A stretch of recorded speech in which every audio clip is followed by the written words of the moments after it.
नमस्कार दोस्तों, मैं राखी आज फिर आप सबके सामने अपनी एक नई कविता के साथ हाजिर हूँ। इस कविता का शीर्षक है मैंने जाने नहीं दिया। आपको लगेगा ये एक अजीब सा ये शीर्षक है, तो मैं कुछ इस बारे में भी आपको बताती हूँ।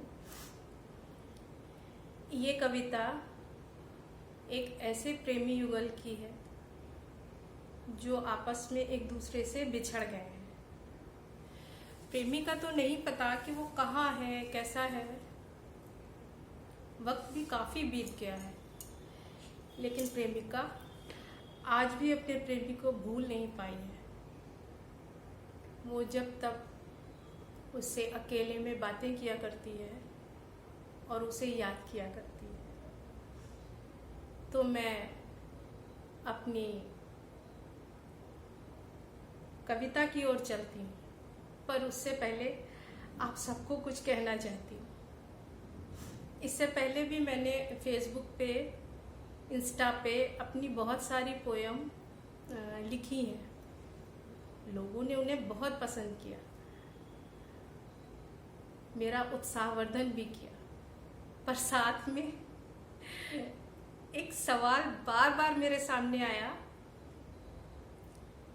कि ये कविताएं तुम किसके लिए लिखती हो, कौन है वो। तो मैं सबसे कह रही हूँ कि ये कविताएं मेरी कोई, इनसे निजी जीवन का मेरा कोई भी संबंध नहीं है। बस एक कवित्री के मन की भावनाएं हैं, परिकल्पनाएं हैं जो मैं अपनी पोयम में, अपनी कविताओं में उतारती हूँ। तो बस मेरा निजी जीवन में इनसे लेना देना कुछ भी नहीं है। तो मैं आगे अपनी कविता की ओर चलती हूँ।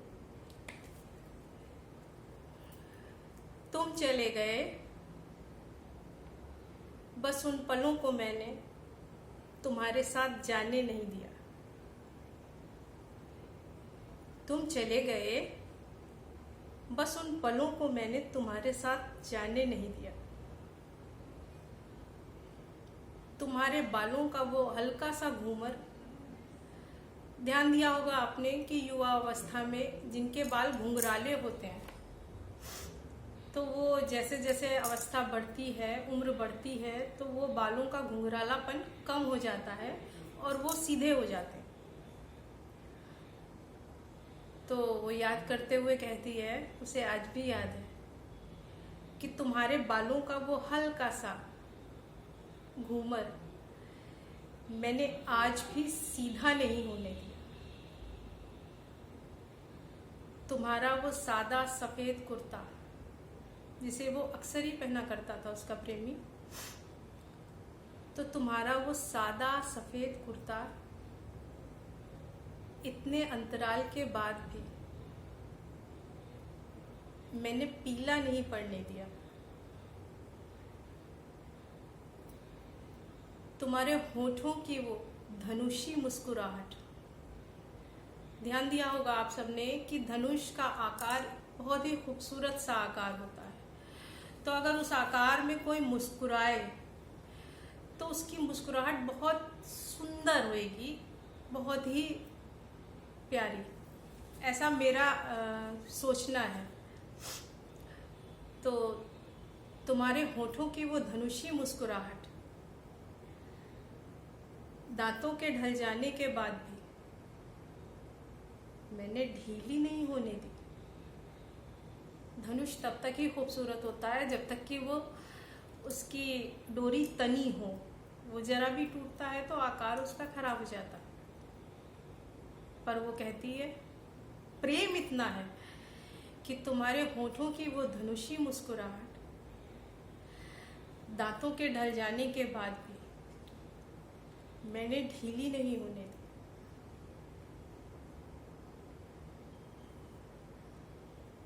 तुम्हारी आंखों के वो झिलमिलाते काले जुगनू, किसी किसी का स्वभाव होता है कि अगर अचानक से वो खुश है तो उसकी आंखें दप से जलती हैं, या उदास है तो बुझ जाती हैं।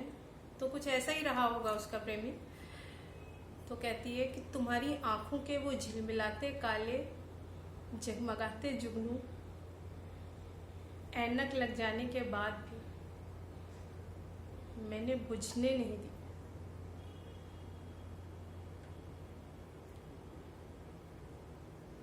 अब आप उसका इस उम्र में आ गई है, लेकिन तब भी उसका अल्हड़पन देखिए कि वो कहती है तुम्हारे चेहरे पर वो नन्हे नन्हे काले तिल,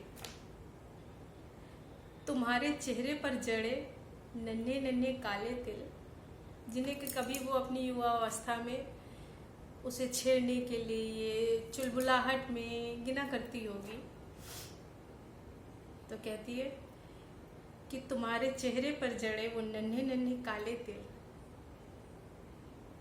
जिन्हें कि मैं अक्सर ही गिना करती थी,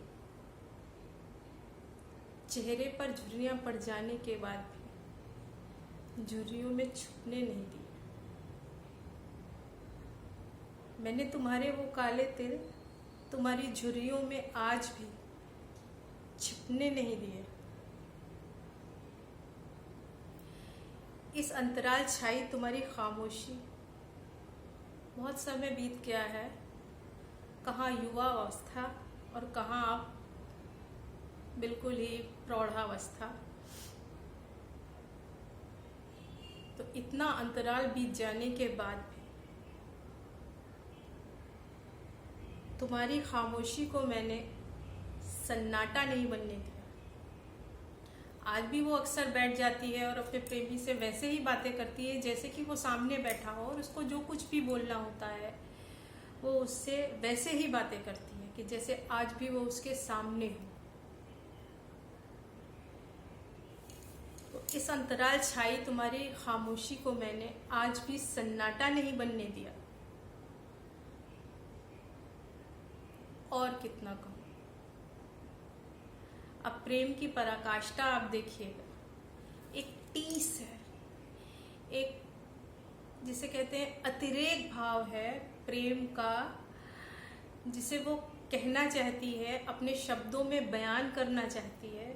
तो वो क्या कह रही है, मैंने तो कोशिश करी है कि कुछ उसके पास पहुंच पाऊं, उसकी बातों को, उसकी भावनाओं को आपको बता पाऊं कि वो पीड़ा, वो टीस, वो प्रेम का अतिरेक कितना है। तो वो अंतिम कुछ पंक्तियां हैं, उसमें मैं कोशिश करती हूँ। और कितना कहूँ। शायद तुम्हारे उस सफेद कुर्ते के, शायद तुम्हारे उस सफेद कुर्ते के नन्हे से सांस भरते, नन्हे से सांस भरते टुकड़े को, शायद तुम्हारे उस सफेद कुर्ते के नन्हे से सांस भरते उस टुकड़े को, उस कुर्ते में उसे अभी भी अपने प्रेमी की गर्माहट, उसका वजूद महसूस करती है वो।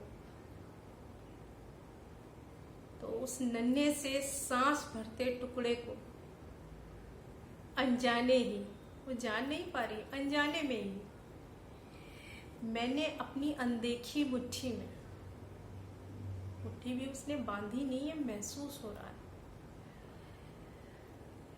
तो शायद तुम्हारे उस सफेद कुर्ते के नन्हे से सांस भरते टुकड़े को अनजाने ही मैंने अपनी अनजानी मुट्ठी में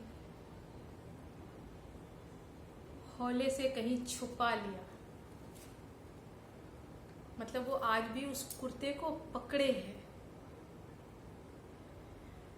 नहीं जाना है तुम्हें तो मुझे छोड़ के कहीं नहीं जा सकते। आप इसे कह सकते हैं, वो जानती, सच जानती है कि उसका प्रेमी कभी वापस नहीं आने वाला, पता नहीं वो कहाँ है। आशावादी निराशा, तो वो आशावादी निराशा में है कि नहीं तुम कहीं नहीं जा सकते, मैं तुम्हारे कुर्ते को आज भी वैसे ही पकड़े हूँ, जैसे तब पकड़ा करती थी। तो और कितना कहूँ, शायद तुम्हारे उस सफेद कुर्ते के नन्हे से सांस भरते टुकड़े को अनजाने ही मैंने अपनी अनदेखी मुट्ठी के बीच हौले से दबा लिया। तुम चले गए, बस उन पलों को मैंने तुम्हारे साथ जाने नहीं दिया।